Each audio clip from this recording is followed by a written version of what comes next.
क्या 14 साल पुराने केस से आपका घर छिन सकता है?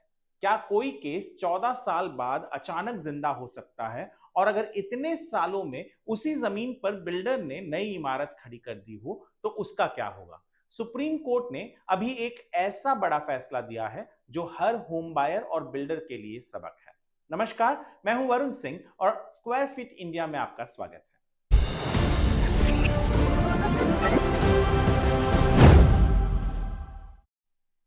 मैं पिछले 20 साल से रियल एस्टेट पत्रकारिता कर रहा हूं। इस दौरान मैंने देखा है कि कैसे एक कोर्ट का फैसला हजारों घर खरीदारों और डेवलपर्स की किस्मत बदल देता है। आज मैं आपको सुप्रीम कोर्ट के ऐसे ही एक अहम फैसले के बारे में बताने जा रहा हूं। इस केस की कहानी 1967 में शुरू होती है। तब एक बेदखली का मामला कोर्ट में दाखिल हुआ। 1988 में ट्रायल कोर्ट ने यह केस खारिज कर दिया।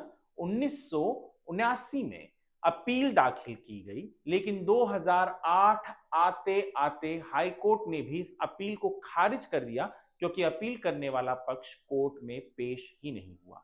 अब सोचिए, यहां तक पहुंचते पहुंचते मामला खत्म हो चुका था, लेकिन अचानक 14 साल बाद यानी 2022 में अपील को बहाल करने की अर्जी डाली गई और 2023 में बॉम्बे हाई कोर्ट ने इसे फिर से जिंदा भी कर दिया।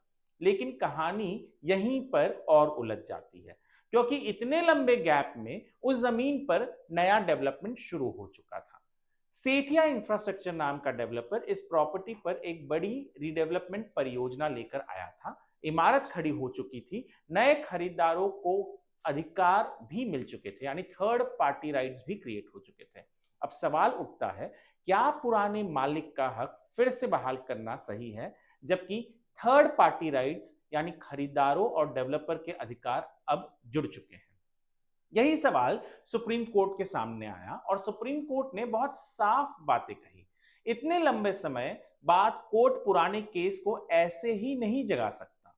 जब थर्ड पार्टी यानी खरीदारों और डेवलपर के अधिकार बन चुके हैं, उन्हें नजरअंदाज नहीं किया जा सकता।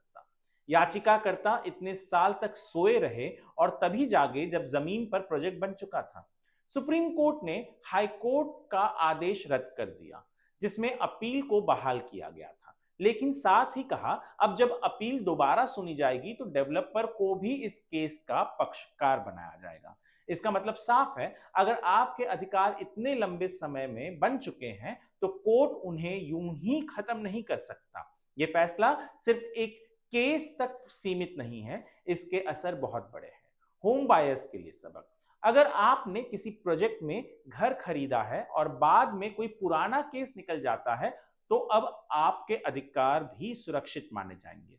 डेवलपर्स के लिए सबक: किसी भी प्रोजेक्ट से पहले लीगल ड्यू डिलिजेंस जरूरी है, लेकिन अगर सालों पुराने केस बाद में निकलते हैं तो सिर्फ बिल्डर ही जिम्मेदार नहीं ठहराया जाएगा। लीगल सिस्टम के लिए संदेश: कोर्ट अब फॉरएवर की मानसिकता से आगे बढ़ चुका है।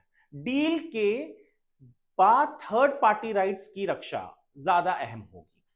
2 सितंबर 2025 को बॉम्बे हाई कोर्ट इस अपील को फिर से सुनेगा और इस बार डेवलपर भी शामिल रहेगा। तो अब आप समझ गए होंगे कि सुप्रीम कोर्ट का यह फैसला क्यों ऐतिहासिक है। 14 साल पुराने केस को दोबारा जिंदा करना आसान नहीं, खासकर जब किसी और की जिंदगी और हक उस जमीन से जुड़ चुके हैं। कानून साफ कहता है, समय की कीमत होती है और हक बनने के बाद यानी थर्ड पार्टी राइट्स क्रिएट होने के बाद उन्हें मिटाया नहीं जा सकता। मैंने 2 दशक तक इस इंडस्ट्री को करीब से देखा है और आज का ये फैसला बताता है कि कोर्ट अब जमीनी सच्चाई को नजरअंदाज नहीं करती। अगर आपको ये जानकारी काम की लगी तो वीडियो को लाइक कीजिए, चैनल को सब्सक्राइब कीजिए और बेल आइकॉन दबाइए ताकि रियल एस्टेट और कानूनी फैसलों की हर अपडेट आप तक पहुंचे।